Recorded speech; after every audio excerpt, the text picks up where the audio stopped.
Assalamualaikum warahmatullahi wabarakatuh. Selamat datang di channel Mutiara Kehidupan, channel yang menyajikan kisah-kisah menarik dan juga menginspirasi. Kali ini kami akan membawakan sebuah cerita yang berjudul Kisah Nyata Masuk Islam Gara-gara Daging Babi.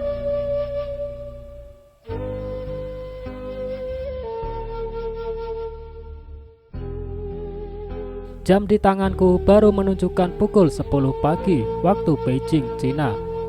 Waktu sholat Jumat masih 3 jam lagi. Seorang laki-laki terlihat mendekati masjid.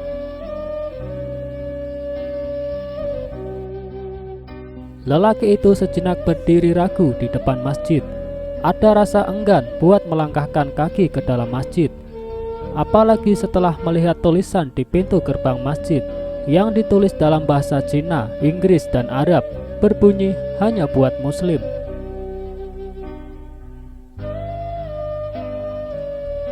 Tetapi lelaki itu menepis keraguannya dan memberanikan diri memasuki masjid. Ada yang bisa aku bantu? Tiba-tiba seorang lelaki menyapanya, imam masjid itu. Saya ingin menjadi seorang Muslim, ujar lelaki yang disapa.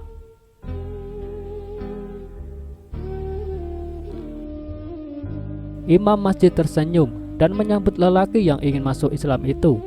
Ia membawanya ke kantor komunitas Muslim yang terletak di dekat bangunan masjid. Sang imam menyodorkan 3 buku kecil tentang Islam.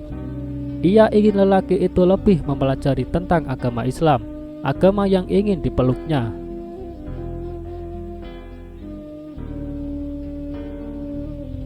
Lelaki muda itu ternyata bukan hanya membaca semua buku tersebut, tapi membaca banyak buku lainnya tentang Islam.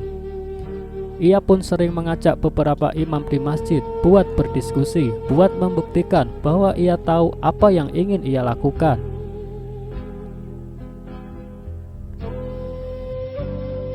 Akhirnya seorang imam menuntunnya mengucapkan 2 kalimat syahadat, dan lelaki muda itu resmi menjadi seorang Muslim.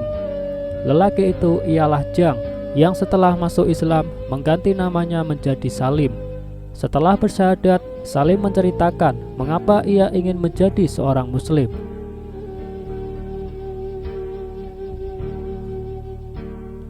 Semuanya berawal dari daging babi, kata Salim sambil tersenyum.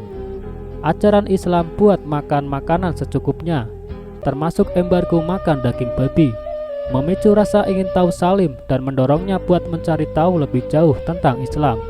Saya meneliti jurnal-jurnal medis dan membaca banyak buku buat mencari jawabannya, ujar Salim.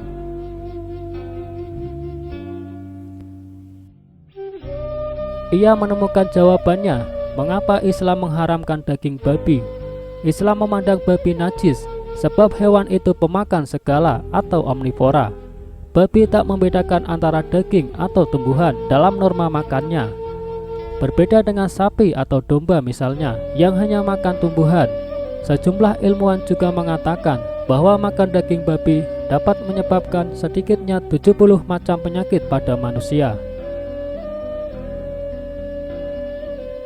Saya menemukan konklusi yang sama dalam pengobatan tradisional Cina yang tak merekomendasikan makan daging babi dan menyebutnya sebagai daging yang paling tak sehat dan berbahaya, tutur Salim.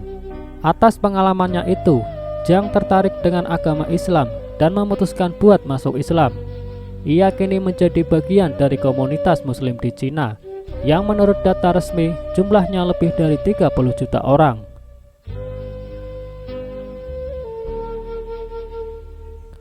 Islam sudah merambah negeri Cina melalui para pedagang. Di era dinasti Tang sekitar 1300 tahun yang lalu, bahkan catatan sejarah ada yang menyebutkan bahwa sahabat-sahabat Rasulullah Muhammad SAW pernah mengunjungi Cina. Meski komunitas Muslim di Cina cukup besar, mereka kerap menjadi sasaran penindasan dan subordinat pemerintah Cina yang berhaluan komunis. Tetapi siapa yang dapat menghalangi cahaya Islam dan hidayah yang Allah Subhanahu wa Ta'ala berikan pada umatnya? Jang atau Salim ialah salah satu contohnya. Ia mendapatkan hidayah itu dengan latar belakang yang unik, hanya sebab masalah daging babi.